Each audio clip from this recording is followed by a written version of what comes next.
Siyaram e learning के online platform पे आप सभी का स्वागत है। पिछले लेक्चर में मैंने पानीपत के युद्ध का चर्चा किया था। एक ट्रिक याद कर लीजिए, बाबर के भारत में मुगल साम्राज्य की स्थापना के संदर्भ में 4 युद्ध उसने किए थे। पान खाया, चर्चा किया और घर चला गया। इसी पर रख दीजिए, सारा याद हो जाएगा। पान से मतलब पानीपत हो गया, खाया से खानवा हो गया, चर्चा किया का मतलब चंदेरी हो गया, घर गया का मतलब घाघरा। ठीक, तो ये 4 युद्ध थे उसके, पानीपत, खानवा, चंदेरी और घाघरा। 1526 ईस्वी में पानीपत का युद्ध हुआ, 1527 ईस्वी में खानवा का युद्ध, 1528 ईस्वी में चंदेरी का युद्ध और 1529 ईस्वी में घाघरा का युद्ध। ये 4 प्रमुख युद्ध थे उसके। तो अब खानवा के युद्ध की यहाँ चर्चा करें हम। खानवा फतेहपुर सीकरी जिले में एक स्थान पड़ता है और दिल्ली और आगरा लोदियों की राजधानी थी। तो 1506 ईस्वी में आगरा को राजधानी सिकंदर लोदी ने बनाया था। उससे पहले जो राजधानी थी वो दिल्ली थी, यानी 1451 से लेकर 1506 तक दिल्ली लोदियों की राजधानी थी और 1506 से लेकर 1526 तक फिर लोदियों की जो राजधानी थी वो आगरा हो गई थी। तो जब पानीपत के प्रथम युद्ध में बाबर ने इब्राहिम लोदी को परास्त कर दिया तो दिल्ली और आगरे पर वो काबिज हो जाता है। तो ऐसे दौर में राजपूताना से उसके सारे इलाके सट जाते हैं। तो दोनों की सीमाओं के मिल जाने से स्थितियां बहुत प्रतिकूल दिखाई दे रही थी राणा सांगा के लिए। अब उसके लिए भी जरूरी था कि बाबर को परास्त करके भारत से निकाला जाए, नहीं तो बहुत बड़ा संकट वो खड़ा करेगा। और इससे पहले एक सोच क्या थी राणा सांगा की, जैसे भारत में बहुत सारे आक्रमणकारी आए थे तो उन्होंने हमला किया और इस देश से चले गए थे। तो यही सोचकर उसने आमंत्रित किया था। 2 लोगों ने बाबर को भारत पर हमले के लिए आमंत्रित किया था। एक इब्राहिम लोदी का चाचा आलम खान लोदी था और दूसरा राणा सांगा था। और दोनों का उद्देश्य था कि लोदी राजवंश की जो शक्ति है उसको छीड़ करना था और उसका मौका उठाकर अपने आप को शासक के तौर पर प्रस्तुत करना था। लेकिन अब यहाँ पर स्थितियाँ ये इसलिए खराब हो गई कि बाबर का जो मूलभूत उद्देश्य था वो भारत में शासन करना था, लूट पाट करके जाना नहीं था। जैसे मोहम्मद गोरी की जो परिस्थितियाँ थी वही परिस्थिति बाबर की भी थी, क्योंकि मध्य एशिया में अंधकुंद के युद्ध में हार जाने के बाद 1206 ईस्वी में मोहम्मद गोरी की स्थिति बहुत खराब हो गई थी। तो ऐसे दौर में भारत की ओर उसने रुख किया था। इसी तरीके से इसके साथ भी यही था कि फरगना को जीतता है, हार जाता है, फिर फरगना को प्राप्त करता है, फिर समरकंद को प्राप्त करता है, फिर हार जाता है। तो कमोबेश बंजारे की स्थिति हो गई थी। तो अब यहाँ पर भारत में मुगल साम्राज्य को सुदृढ़ता प्रदान करने के लिए ये युद्ध हो रहा था और राजपूतों को परास्त किए बगैर सुदृढ़ता हासिल नहीं हो सकता था। तो खानवा के युद्ध की बात करें यहाँ पर, तो 16 मार्च 1527 ईस्वी को ये युद्ध हुआ था। बाबर और राणा सांगा के बीच हुआ था। इसको राणा संग्राम सिंह भी कहा जाता है। तो ये नाम अगर आ जाए तो कंफ्यूज मत होइएगा, राणा संग्राम सिंह, ठीक है।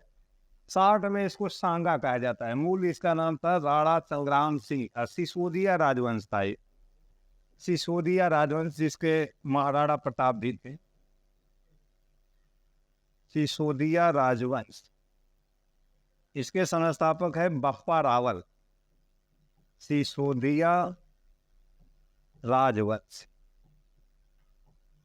इससे ताल्लुक करते थे और संस्थापक बप्पा रावल थे। एक रणछोड़ दास जी ने एक प्रशस्ति भी लिखा था जिसको हम राज प्रशस्ति के नाम से जानते हैं। उसमें बप्पा रावल से लेकर राणा राज सिंह के विजयों का उल्लेख होता है। तो ये भी एक ऐतिहासिक स्रोत के तौर पर उसको आप नोट कर सकते हैं।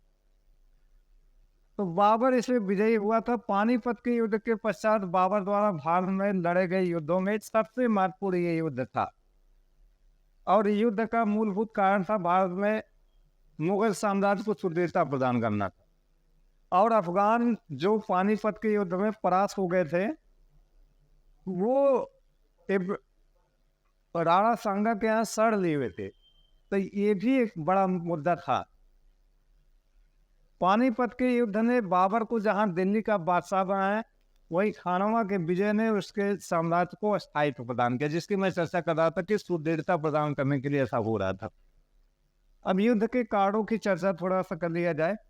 खानवा के युद्ध का मुख्य कारण था भारत में अपने साम्राज्य को सुदृढ़ता प्रदान करना, मतलब वो खुद अब रहना चाहता था। मध्य एशिया में उसकी स्थिति अच्छी नहीं थी। ठीक, राणा सांगा भी समझता था कि मध्य एशियाई लुटेरों की भांति बाबर भी दिल्ली को लूट कर और लोदियों की सत्ता को शक्तिहीन करके मध्य एशिया चला जाएगा। इसीलिए उसने बाबर को भारत पर आक्रमण करने और इब्राहिम लोदी के विरुद्ध सहायता देने का वचन दिया था। किंतु जब बाबर ने भारत में रहने का निश्चय किया तब राणा सांगा उसका विरोधी हो जाता है। इसके अतिरिक्त जब पानीपत के युद्ध के पश्चात बाबर ने अफगानों को कुचल देने का निर्णय किया तो वे भागकर राणा सांगा के दरबार में तर लिए हुए थे। ठीक, जिसमें हसन खान मेवाती था, महमूद लोदी था, आलम खान लोदी था। इन्होंने राणा सांगा को उत्तेजित किया कि अब बाबर को परास्त कीजिए आप। ठीक, तो आगे चले। यहाँ एक चीज यहाँ पर मैं और चर्चा कर ले रहा हूँ आप लोगों से। थोड़ा सा समस्याएं रहा है कि भारत का जो मध्यकालीन इतिहास है उसको सांप्रदायिक नजरिए से पढ़ाया ही जाता रहा है, क्योंकि 1817 ईस्वी में एक पुस्तक लिखी गई थी। उस पुस्तक का नाम है हिस्ट्री ऑफ ब्रिटिश इंडिया। वो भारत के इतिहास पर लिखी गई पहली पुस्तक मानी जाती है, जिसमें भारत के इतिहास को जेम्स मिल ने सांप्रदायिक नजरिए से 3 भागों में बांटा था। यानी प्राचीन भारत को उसने हिंदू काल नाम दिया है, मध्यकालीन भारत को उसने मुस्लिम काल दिया है, और आधुनिक काल को उसने ब्रिटिश पुनर्जागरण के काल से संबोधित किया है। तो इसी परिपाटी पर आज भी हम पढ़ते हैं, ज्यादातर यही रहा है, जबकि ये परिभाषा ही गलत है। जो उसने पार्ट वाइज भारत का विभाजन किया है ये एकदम तर्कसंगत नहीं है। प्राचीन काल को हिंदू काल इसलिए नहीं माना जा सकता है क्योंकि ज्यादातर बड़े शासक जो थे वो हिंदू धर्म को नहीं मानते थे। ये नोट करने वाला विषय है।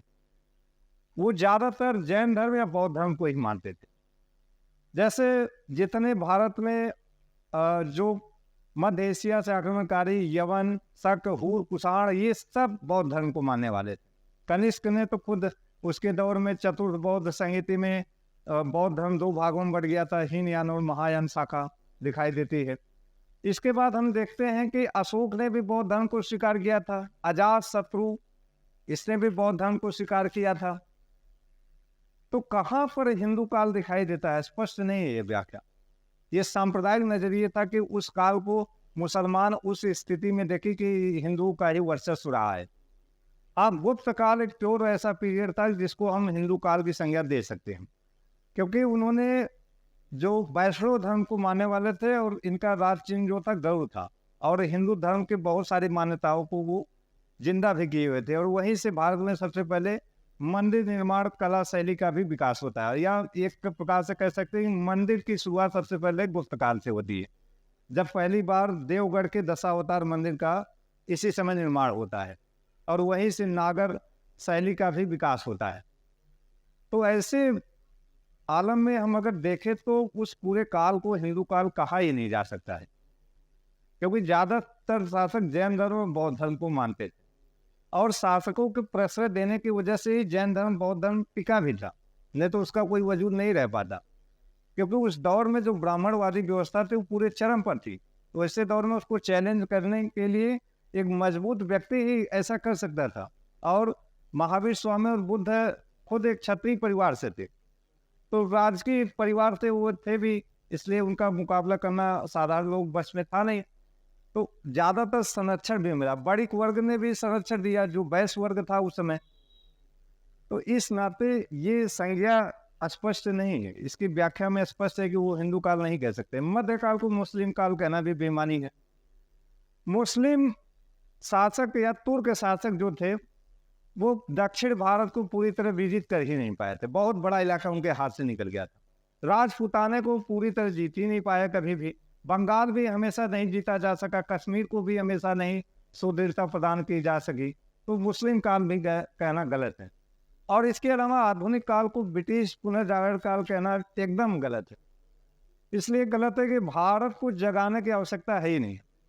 भारत खुद जागा हुआ है। और जो कहा जाता है कि भारत में भी कई डार्क एज थे, तो ये संकल्पना यूरोप के इतिहास की है।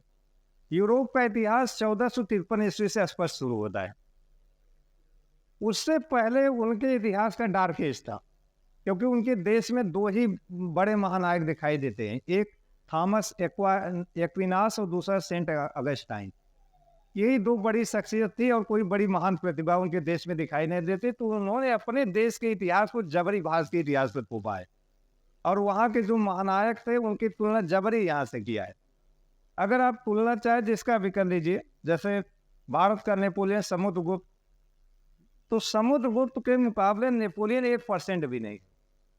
दक्षिण भारत पूरा जीता था, उत्तर भारत पूरा था, भारत के प्रांत ही आप मिला लीजिए, यूरोप की कंट्री उसके सामने, खासकर फ्रांस की कंट्री फेल है, जो इलाके बड़े बड़े थे। या जो 563 रियासतों का विलय किया था सरदार वल्लभ भाई पटेल ने, उसके मुकाबले बिस्मार्क के 3-4 प्रांतों को मिलाकर उन्होंने एकीकरण किया था। तो वो बहुत बड़ा इलाका था नहीं कि उनको भारत का बिस्मार्क कह दिया जाए। तो ये सब यूरोपियन संज्ञा और भारत के नायकों को गिराने वाली बात है। इसीलिए मैं सांप्रदायिक नजरिए से इतिहास की व्याख्या नहीं करना चाहूँगा। और राजपूतों के संबंध भी मुसलमानों के साथ थे, तभी वो इतने समय तक भारत में शासन किए। कतई नहीं ऐसा हो सकता। जैसे दिल्ली सल्तनत के बारे में भी जो व्याख्या होती है, उसमें भी हम देखते हैं कि अफगानों के साथ राजपूतों के साथ बड़े अच्छे संबंध थे। जैसे तोमर, ग्वालियर का तोमर जो घराना था, उनके साथ फुल लोदियों के अच्छे संबंध थे। इसी नाते आप देखते हैं कि अफगान यहाँ पर सर लिए हुए दिखाई दे रहे हैं। भाई जब मुसलमान वाली बात है तो क्यों उनके साथ जुड़ते, क्या जरूरत थी राणा सांगा के साथ जुड़ने की? तो ये स्पष्ट है कि इतिहास की जो सांप्रदायिक व्याख्या की गई है, किसी को नायक घोषित कर दिया जा रहा है, किसी को महानायक घोषित किया जा रहा है। जो सतीश चंद्र का नवीन मूल्यांकन है, उसकी अगर हम चर्चा करें तो पता चलता है कि अकबर को जो राष्ट्रीय शासक माना जाता है, उसका मूलभूत उद्देश्य यही है कि उसने सभी वर्गों, सभी धर्मों के लोगों को जोड़ लिया था। अब ये भी कहना नहीं है कि भाई महाराणा प्रताप को महानायक माना जाए या राणा प्रताप को खलनायक माना जाए। इसलिए नहीं कह सकते कि क्षत्रिय स्वतंत्रता की लड़ाई चल रही थी, क्षेत्रवाद की लड़ाई चल रही थी। अगर वो अखिल भारतीय स्तर का मामला होता तो और सारे लोग जुड़ते। और मुसलमान के तौर पर महाराणा प्रताप की तरफ से भी लड़ रहे थे। हकीम खान सूर अफगानों की 30,000 की सेना लेकर लड़ रहा था। उधर अकबर की तरफ से भी राजपूत लड़ रहे थे। तो सांप्रदायिक नजरिया यहाँ कतई नहीं होगा। स्पष्ट व्याख्या जो सामने दिखाए हैं रांके को हम फॉलो करेंगे कि इतिहास में जो जैसा है उसका वैसा ही मूल्यांकन किया जाए। तो यहाँ पर यही चीज दिखाई दिया कि शरण लेते हुए दिखाई दे रहे हैं। ठीक है, चलिए आगे बढ़े हम लोग। तो युद्ध के पूर्व की स्थितियों की यहाँ पर चर्चा करें तो खानवा के युद्ध से पूर्व राणा सांगा अपनी स्थिति को सुदृढ़ करने के उद्देश्य से एक विशाल सेना के साथ बयाना पर अधिकार करने के लिए प्रस्थान करता है। बयाना एक चीज के लिए और भी फेमस है, इसको नोट कर लीजिएगा। गुप्तों के दौर में चांदी का ढेर मिला था, चांदी की मुद्रा का। बयाना इसके लिए भी बहुत प्रसिद्ध इलाका है। उस समय बयाना का जो शासक था, निजाम था, जो भयभीत होकर बाबर के पास शरण ले लिया था और उसकी अधीनता भी उसने स्वीकार कर लिया था। बाबर ने निजाम खान को अपनी सेवा में ले लिया और उसके स्थान पर मेहदी ख्वाजा को बयाना में नियुक्त कर दिया गया। किंतु राणा सांगा ने इसे पराजित कर बयाना पर अधिकार कर लिया। इस प्रारंभिक विफलता तथा काबुल के एक ज्योतिषी मोहम्मद शरीफ की भविष्यवाणी कि इस युद्ध में बाबर विजयी नहीं होगा। बाबर के सैनिक हतोत्साहित हो रहे थे। अब यहाँ एक चीज देखिए, यहाँ पर एक थोड़ा सा ट्रेडिशन दिखाई देता है कि बाबर को मोहम्मद शरीफ जैसे ज्योतिषी ने पहले ये कह दिया था कि आप राणा सांगा के मुकाबले कमजोर है, युद्ध जीत नहीं पाएंगे, तो ऐसे दौर में आप पीछे हट जाइए। लेकिन जब इंसान कोई दृढ़ निश्चय कर लेता है तो कोई भी भविष्यवाणी उसके सामने फेल हो जाती है। तो यहाँ पर भी ये चीज नोट करने वाली विषय दिखाई देता है कि उसकी भविष्यवाणी भी फेल होती है। लेकिन आगे चलकर देखते हैं कि इसी का पुत्र हुमायूं जो था वो ज्योतिष में बड़ा विश्वास रखता था। 7 दिन 7 रंग के कपड़े पहनता था और बहुत सारे विरोधाभासों से वो घिरा हुआ था। इसीलिए वो हर बार मात भी खाता रहा, चाहे वो बहादुर खान के साथ उसकी लड़ाई हुई, चाहे शेरशाह सूरी के साथ, ज़्यादा सफल नहीं रहा, इसीलिए उसको 15 साल निर्वासित जीवन भी जीना पड़ा। लेकिन यहाँ बाबर ने तय कर लिया था कि उसको विजय हासिल करना है, इसीलिए उसने शराब की बोतलों को तोड़वा डाला था और मीर बहरी मतलब जो जलयान का टैक्स लगता है उसको भी माफ कर दिया था, और गाजी का खिताब धारण करता है इस युद्ध में, मतलब काफिरों का नाश करने वाला। और साथ ही साथ इसी युद्ध में हम देखते हैं कि राजपूतों का कत्ल करने के बाद उनके सिर की मीनारें भी बनवाया था। ये नई परंपरा यहाँ दिखाई देती है। तो यहाँ बात करें तो बाबर का साहस और धैर्य भंग नहीं हुआ था, और सैनिकों का मनोबल ऊंचा करने के लिए उसने काफिरों के विरुद्ध जिहाद धर्म युद्ध की घोषणा कर दी थी, और यहाँ पर गाजी का खिताब भी धारण किया था। सफलता के लिए ईश्वर से प्रार्थना की तथा नाटी ढंग से सबके सम्मुख कभी शराब न पीने की शपथ ले लिया था कि अब शराब कभी नहीं पिएंगे। शराब के प्याले और बर्तनों को तोड़वा दिया और गजनी से आई हुई शराब में नमक डलवा दिया। इसके अतिरिक्त उसने अपने राज्य क्षेत्र के सभी मुस्लिम प्रजा को तमगा यानी जो व्यापारिक कर था उससे मुक्त कर दिया। इन कार्यों का पर सैनिकों का बहुत बड़ा प्रभाव पड़ा, अतः बाबर के सभी सैनिकों ने कुरान पर हाथ रखकर अंतिम सांस तक युद्ध करने का निश्चय किया। यहाँ एक और भी परंपरा की बात करते हैं, सतीश सर ने उसका उल्लेख किया है, ये बोलते हैं इसको गाजी की भावना।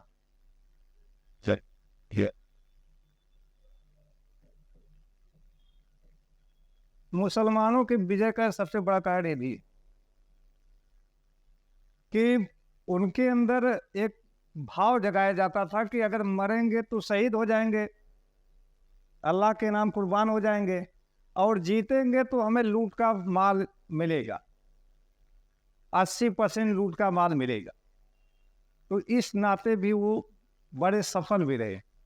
इतिहास का सतीश चंद्र ने जो मूल्यांकन किया उसमें स्पष्ट किया है कि भारत में तुर्कों की सफलता का सबसे बड़ा कारण था, जो पहले नंबर पर उन्होंने इंडिकेट किया है वो है तुर्की तीरंदाज, क्योंकि उसके मुकाबले भारत की जो रक्षा प्रणाली थी वो ध्वस्त थी। भारत वाले जो भारत के शासक थे वो परंपरागत वही तलवार पर ही विश्वास करते थे। दूसरा, उन्होंने सेना में जो अरबी नस्ल के घोड़े थे उनको प्रमुखता दिया था, इस नाते भी वो गतिशील घुड़सवार पर विश्वास करते थे, इस नाते भी वो रक्षा टेक्नोलॉजी में अलग हो गए। इसके अलावा उनके अंदर ये जो गाजी की भावना है ये बहुत बड़ा मायने रखता है कि धर्म के लिए लोगों को जागरूक किया जाए। जोशीला भाषण दिया जाता था जिसको तजकीरा कहते थे, ताकि लोगों में वीरता का संचार हो, क्योंकि खानवा और पानीपत के युद्धों में सेनाएं बहुत बड़ी थी जो विपक्षी थी, लेकिन तब भी बाबर कम सेना लेकर उनको परास्त कर गया। इसका वजह एक ये भी दिखाई देता है। और एक दूसरा मामला है एकता प्रणाली का विकास, यानी सैनिकों को सैनिक सेवा के बदले एक भूखंड भी दे दिया जाता था, उसको हम एकता कहते हैं। उस नाते भी ये सफल रहते हैं। चले आगे बढ़े हम लोग।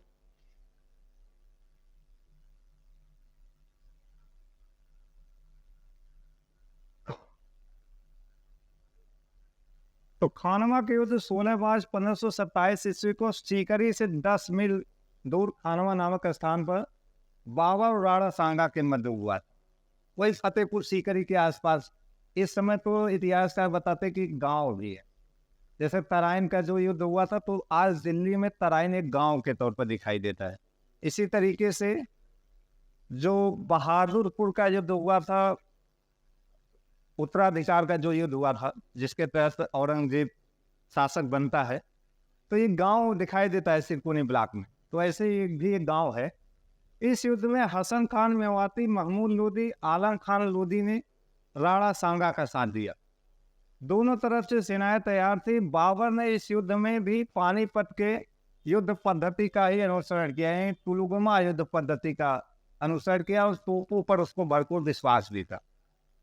बाबर ने यहाँ पर सेना के मध्य भाग का नेतृत्व संभाल लिया था, हुमायूं को दाएं भाग का और मेहदी ख्वाजा को बाएं भाग का नेतृत्व प्रदान किया।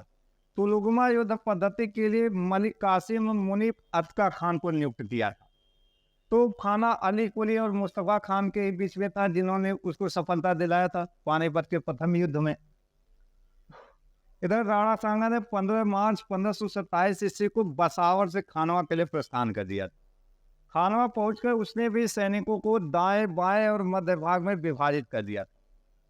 इस युद्ध में सैनिकों के विषय में विद्वानों में बड़े मतभेद दिखाई दे रहे हैं कि रथब्रुक विलियम के अनुसार, यहाँ नोट कर ले, बाबर और राणा सांगा के सेनाओं का जो अनुपात था वो 1:8 था, जबकि एएल श्रीवास्तव के अनुसार यह अनुपात 1:2 था, जो अधिक तर्कसंगत दिखाई देता है। एएल बासन ने एक पुस्तक लिखा है, पुस्तक का नाम है, ये पुस्तक का नाम यहाँ नोट कर लेते हैं,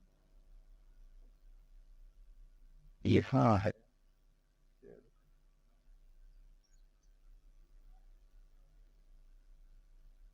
चले, an empire builder of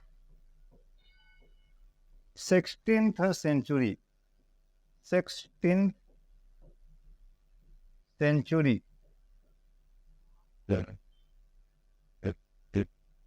Babar, ठीक, ये पुस्तक का नाम है।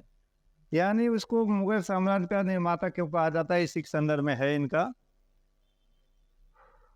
यद्यपि राजपूत बड़ी वीरता के साथ लड़े किंतु वो पराजित हो गए। अनेक राजपूत सरदार ये युद्ध में मारे गए थे।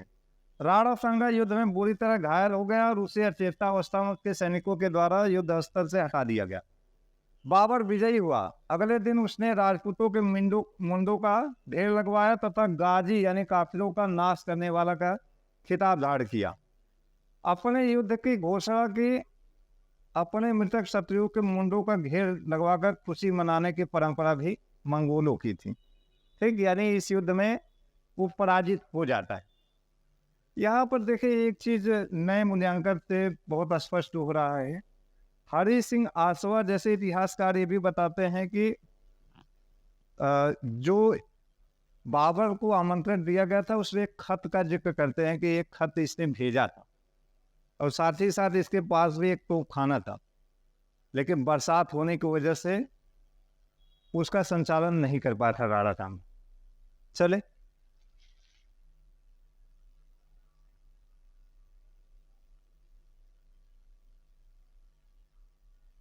तो यहाँ पर खानवा के युद्ध में विजय बाबर के जीवन में एक नए अध्याय का आरंभ हो गया था। अब उसका घुमक्कड़ और अस्थिर जीवन समाप्त हो गया था। जो लगातार मध्य एशिया में उसकी स्थिति बहुत खराब हो गई थी, उसकी अब समाप्ति हो जाती है। पानीपत ने बाबर को भारत में पांव जमाने का अवसर दिया था, लेकिन खानवा के युद्ध ने उसको स्थिरता प्रदान करने का काम किया।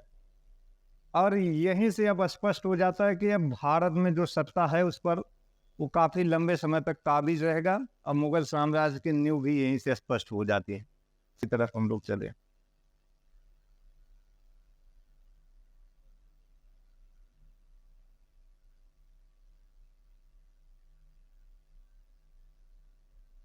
चंदेरी की युद्ध की चर्चा करें।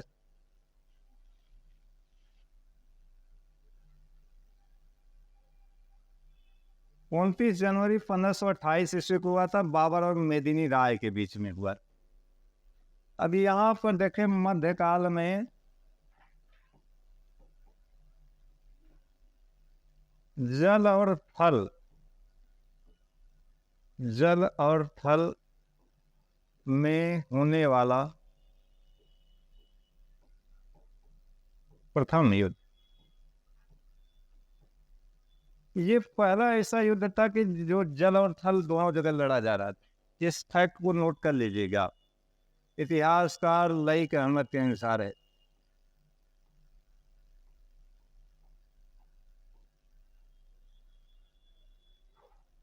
तो खानवा युद्ध के पश्चात बाबर ने चंदेरी को अपना ध्यान दिया था और चंदेरी का जो शासक था जिसका नाम है मेदिनी राय, उसने सहायता भी किया था खानवा के युद्ध में राणा सांगा का।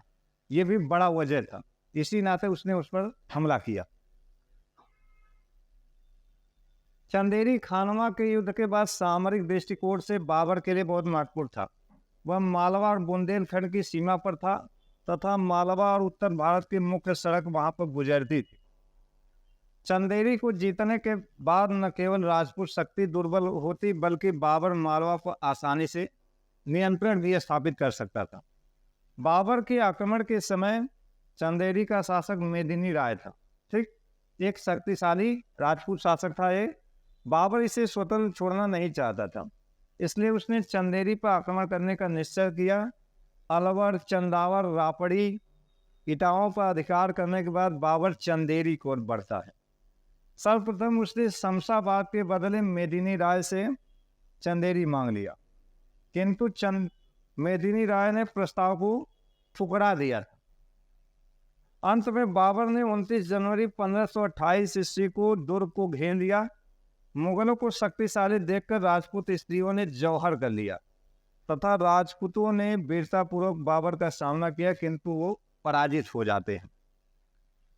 मेदिनी राय युद्ध में मारा गया और चंदेरी पर मुगलों का अधिकार हो जाता है। चंदेरी का दुर्ग मालवा के शासकों के वंशज अहमद शाह को सौंपा गया तथा मुल्ला अफाक को चंदेरी का सिकदार नियुक्त कर दिया गया। मेदिनी राय की 2 पुत्रियों का एक का हुमायूं तथा दूसरे के कामरान को शादी कर दी गई।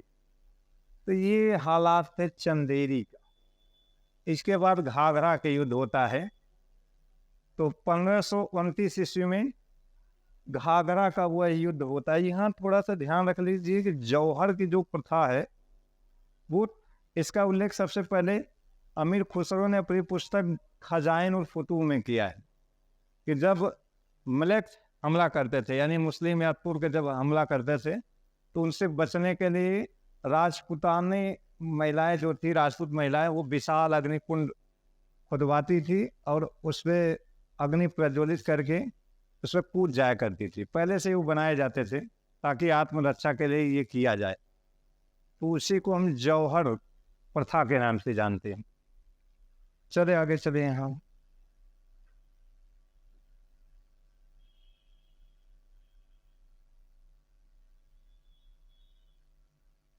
घाघरा के युद्ध की बात करें, 1529 ईस्वी में हुआ था। 5 मई 1529 ईस्वी को बाबर और अफगानों के मध्य ये हुआ था युद्ध।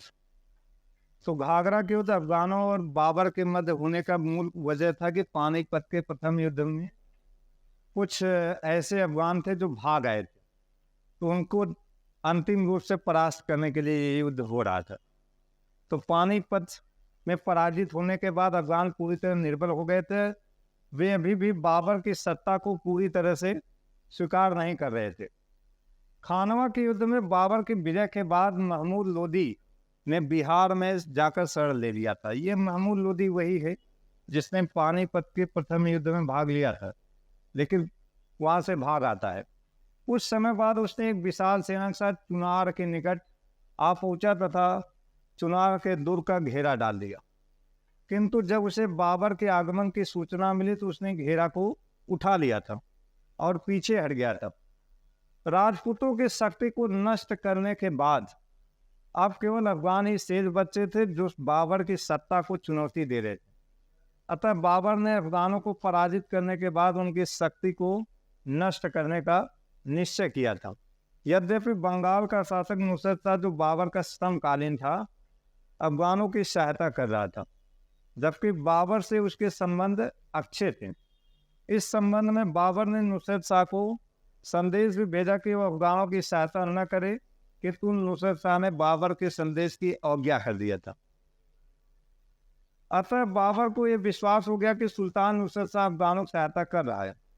अब बाबर ने गंगा नदी को पार कर आगे बढ़ने का निश्चय कर लिया। अफगान और बंगाल की संयुक्त सेनाओं को पराजित करने का निश्चय किया। उसने गंगा नदी पार कर घाघरा नदी के तट पर 5 मई 1529 ईस्वी को अफगानों को पराजित किया। ठीक, तो ये यहाँ पर पीछे लिखते हैं थोड़ा सा मिस्टेक है, यहाँ सही कर लीजिए कि 1529 का ही था, लेकिन मेदिनी राय तो अफगान तो था नहीं। ठीक है, तो यहाँ पर घाघरा के युद्ध के साथ बाबर पूरी तरह से अब यहाँ पर भारत में जड़ जमा चुका था। बाबर की स्थिति मजबूत हो गई थी।